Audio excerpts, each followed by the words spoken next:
What's going on, everybody? Welcome into another episode of the Lakers Outsiders Weekly Podcast, brought to you by UCast Studios. I am your host, as always, Gary Kester. You can follow me on Twitter at Gary Kester. That's GaryKester.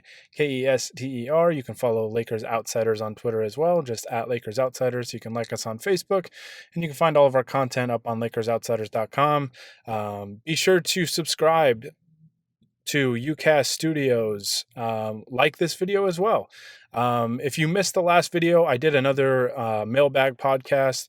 I wanted to squeeze one more of those in there before we got training camp started. So I answered a handful of questions before training camp started, and I'm excited to record this today because we actually get to talk about stuff that's happening on the court for the Lakers. I'm really, really excited. The season's right around the corner.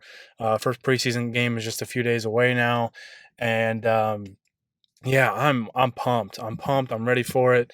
Should be a really fun Lakers season. Hopefully, this team can stay healthy and we can really see what they can do. But like I said, be sure to subscribe to UCast Studios on YouTube.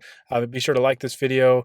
As always, if you want your question answered on those mailbag podcasts, which I'll be doing at least once a month, just leave them in a YouTube comment. You can be on any of the videos, preferably the most recent one.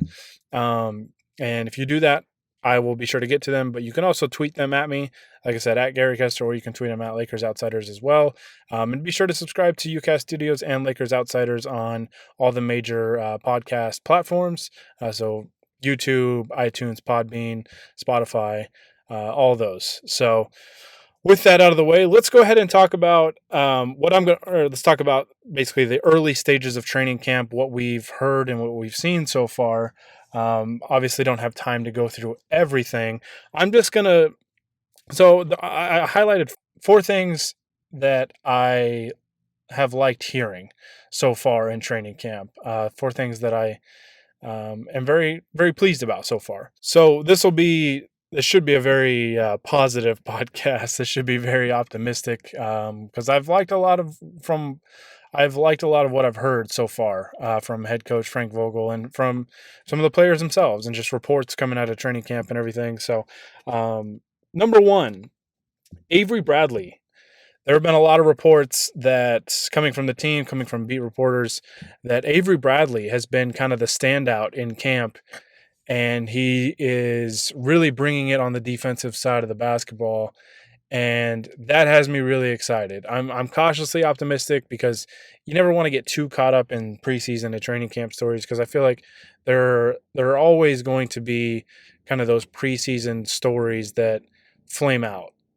A guy comes into camp in really good shape and really shows out, and then gets to the regular season and it just flames out, just fizzles out really quickly, and you don't really hear anything after that. Like it just kind of dies off. But Bradley was a guy that was one of the last additions to the roster, and I still think he has some juice left. I know he hasn't played well the last couple of years. He's had some injuries he's been dealing with, and according to him, he's in much better shape now, which will hopefully improve his lateral quickness and get that kind of back at least close to what it used to be, because he used to be a very tenacious defender, very pesky defender out on the perimeter, and was a guy that you wanted guarding the opposing point guard.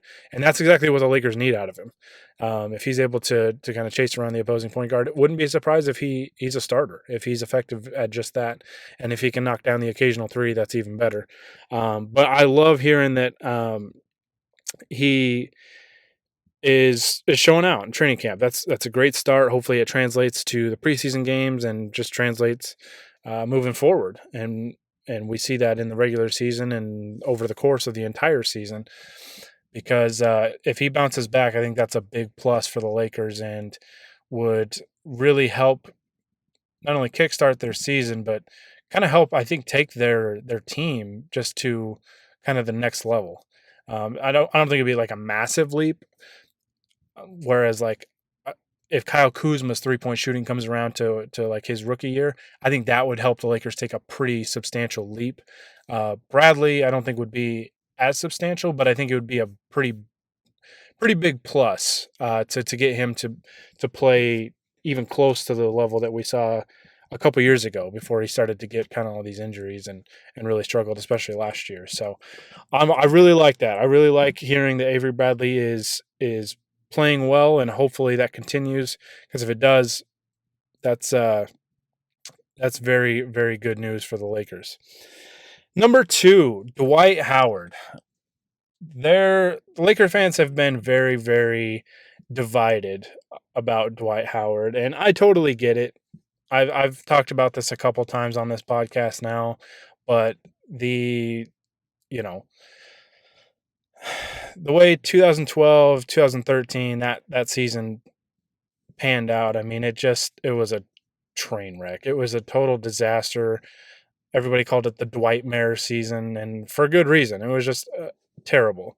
So the thought of signing him and bringing him back was one that had fans very indifferent. A lot of fans just hated the move, and I was in the camp that I was willing to give it a shot. I was actually optimistic about it. I thought, this he's got to understand that this could be his last chance to really prove that he's able to mature and have a business like approach and focus on winning and dedicate himself to a role and understand that he's not going to be the star player that he was in Orlando, and or maybe not even to the extent of what he was in Houston, really. So I like what I've heard from Dwight Howard in camp, and I like what Frank Vogel has said about Dwight Howard in camp. He even went as far as to say that Dwight has been basically all business ever since he stepped foot in the door in the Lakers facility. It's been a business-like approach. He's saying the right things. Listening to some quotes and some interviews with Dwight, even before he signed with the Lakers, I mean, he was saying the right things. But with some of these training camp interviews after their practices, for him to say the things he's saying, I think is obviously a positive sign. It's something that makes me a little optimistic about it. I've been optimistic about it, but hearing it now and seeing it continue with some on-court play is really nice, because the Lakers are obviously trying to kind of, I think, mix and match combinations right now, seeing what works and what doesn't. So it's not out of the question that Dwight starts next to Anthony Davis. It could be JaVale. I would think the leader in the clubhouse is JaVale, just because of familiarity with playing with LeBron. But if Dwight outplays JaVale, I mean, he's going to start. So, and that wouldn't surprise me at all. But I have no qualms with Dwight's on-court play. It's all about attitude and maturity level. And so far, so good. It's very, very early. Long season, and if some losses start to pile up, that'll be kind of the real test to me, especially if they lose and he's not getting a lot of involvement. If he's not involved on the offensive end, that's when I would wonder if he starts to complain and stir up some drama or whatever. And so that'd be the real test. But so far, so good. I like what I'm hearing out of camp on Dwight Howard, both from the coaching staff, from reporters, and from Dwight himself. So that has me. This is the term that I'm probably going to use throughout camp, maybe throughout the season, or at least the early part of the season. But I'm very cautiously optimistic. Um, Very cautiously optimistic, and that's especially been the case with Dwight Howard. Cautiously optimistic, but I'm excited to see him play, honestly, as a Laker again. It feels weird to say that after the way 2012, 2013 ended up. But yeah, I'm honestly excited for Dwight. I'm excited to see if he is able to grow and if he is able to mature and develop his his mental well-being, basically, or his not well-being, mentality, excuse me. If he can develop that, I mean, he's still a quality player that provides an excellent skill set at the center position. um, he definitely has his flaws as a player, but what he can bring to the table could be an excellent fit on this team, especially next to Anthony Davis. So I'm happy with what I'm hearing with Dwight. I hope it continues. Keep it up, big fella. Number three of number four. Man, I'm actually kind of flying through this. Anthony Davis and LeBron James have reportedly been, and this should not come as a surprise. I mean, these are two of the best players in the league. To me, the best 1-2 punch in the league this upcoming season. But Anthony Davis and LeBron James are reportedly dominating in Lakers practice. And that's great to hear. It really is. I'd be a little concerned if those two didn't dominate, because they're both so ridiculously talented. And I think the the fit between those two is wonderful. I think it's just fantastic, and I think those two are really going to thrive and feed off of each other this year, and they're going to enhance each other's individual games. And collectively, as a duo, they're going to be just ridiculous. A LeBron Anthony Davis pick and roll, pick and pop game is going to be insane. Um, I really cannot wait to see it on the court, and I'm still not used to Davis being number 3. Like that still throws me off. Seeing a big man with a single digit number. Um, I really wish Nike would have just cooperated and given LeBron 6 and given LeBron Davis his 23. That still throws me off, and it's going to be probably weird for the whole year. Um, but I love hearing that those two are dominant in practice, because I kind of wondered, even though like in theory you think, oh, these two guys are really good, they're going to dominate together, the fit is going to be perfect, and these are things that I obviously thought about Davis and LeBron, and we're going to still have to see it in game action. But when two players, especially two superstars, have to, those early stages of playing with one another, sometimes it's a little bumpy. That road is a little bumpy, and it's a little clunky. So, um, I'm happy to hear that it's clicking right away. Again, need to see it in game action to really judge it and to get some film on it and all that stuff. But I'm happy to hear that it seems like a perfect marriage on the court right now. Because I mean, when you look at the Heat with LeBron, Dwayne Wade, and Chris Bosh. Unbelievable collection of talent with those three guys, all in their primes, right? And they struggled. They struggled from the start. So, like, to back to that point of, in theory, yeah, it should be they should click right away. It doesn't always work that way, and they could still struggle in preseason games. But as for right now, I'm happy to hear that they're just dominating. I don't know if that says more about how dominant those two could be or the rest of the Lakers supporting cast. I don't think the rest of the Lakers supporting cast is that bad to where like this is an issue of being dominated by this amazing duo that they have. I lean more towards this duo is just going to be really freaking good. So, but yeah, I mean, like back to the Miami Heat point, with all the collection of talent in the world, you could still struggle, especially right away. Like there's usually those growing pains right from the start that you have to go through together, and you have to learn from it, and you kind of learn where each player has to sacrifice. And that 2011 Heat team that lost to Dallas in the NBA Finals kind of learned that it can't be Wade's show. It's got to be LeBron's show, and Wade has to be kind of the number 2 guy. And then Bosh plays off of those two. Like they kind of needed a full season to really figure out the right combination. And once they did that, I mean, they won back-to-back titles, and they made it 4 straight trips to the finals.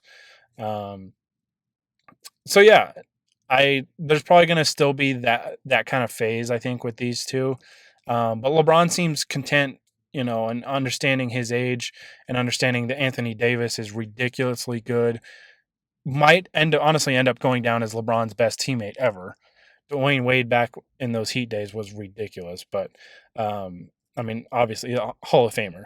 But Anthony Davis, I mean, barring something drastic with his career, is also going to be a Hall of Famer, and LeBron's getting him entering his prime.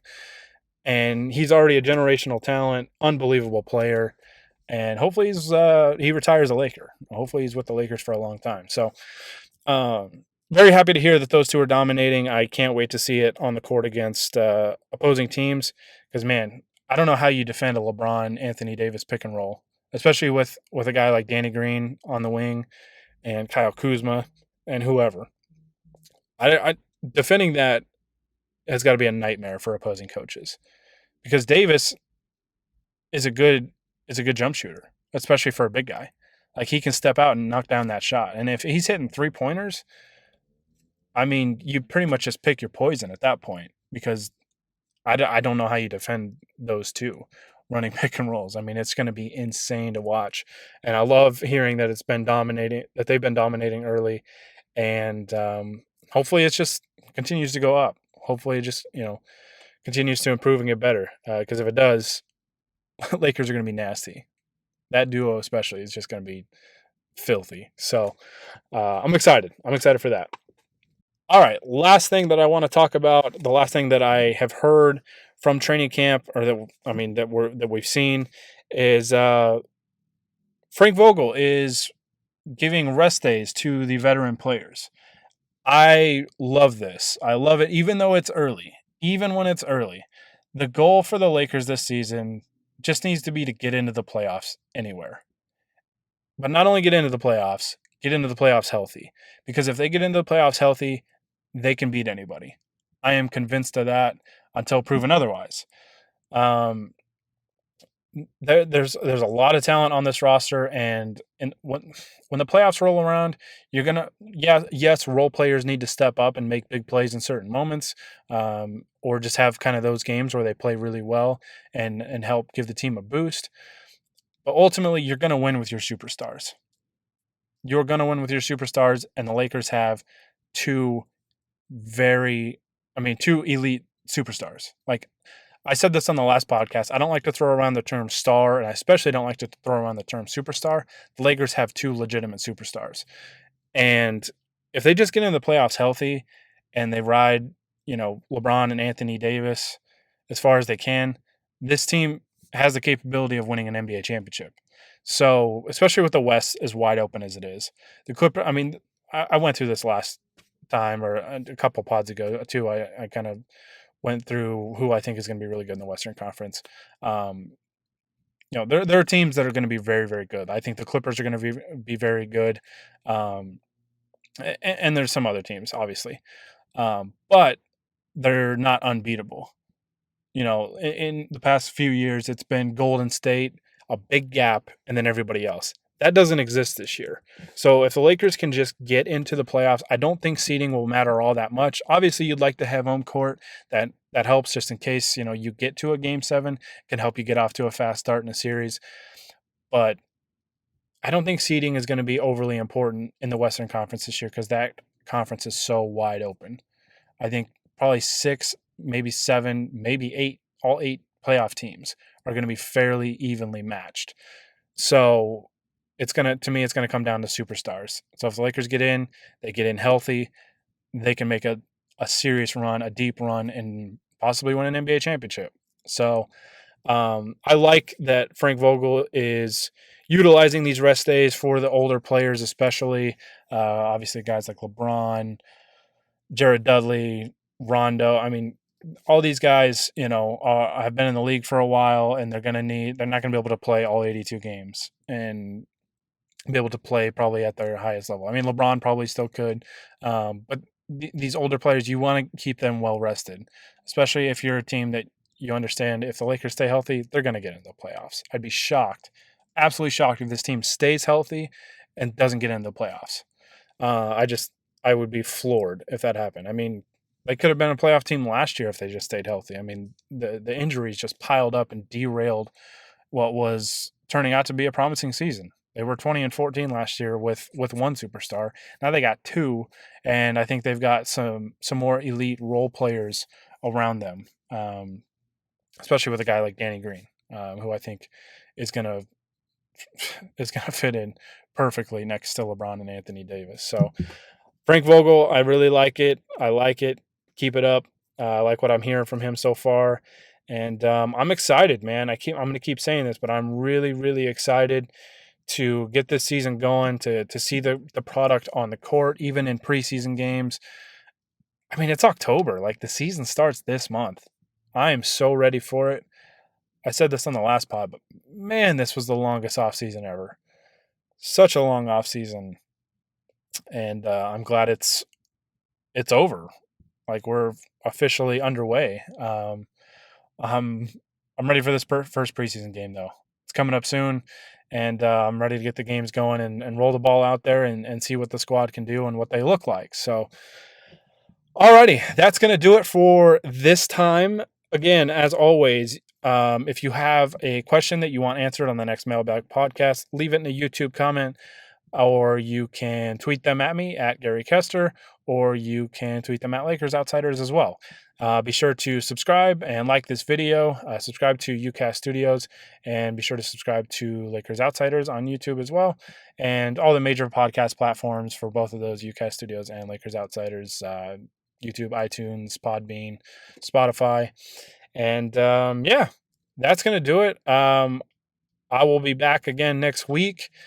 We'll be talking about some Lakers preseason basketball and kind of what we see on the court. And I'm already looking forward to that podcast. I'm looking forward to it. And I hope you guys are as well. I appreciate you guys listening. I appreciate when you leave me questions for those mailbag podcasts. I like just kind of furthering the discussion. So feel free. I love to have, civil discussions with you guys. I just love talking Lakers basketball. And I'm especially excited for this season. So that's going to do it this time. Thanks again, guys, for listening. Yeah, for the Lakers Outsiders, this is Gary Kester signing off.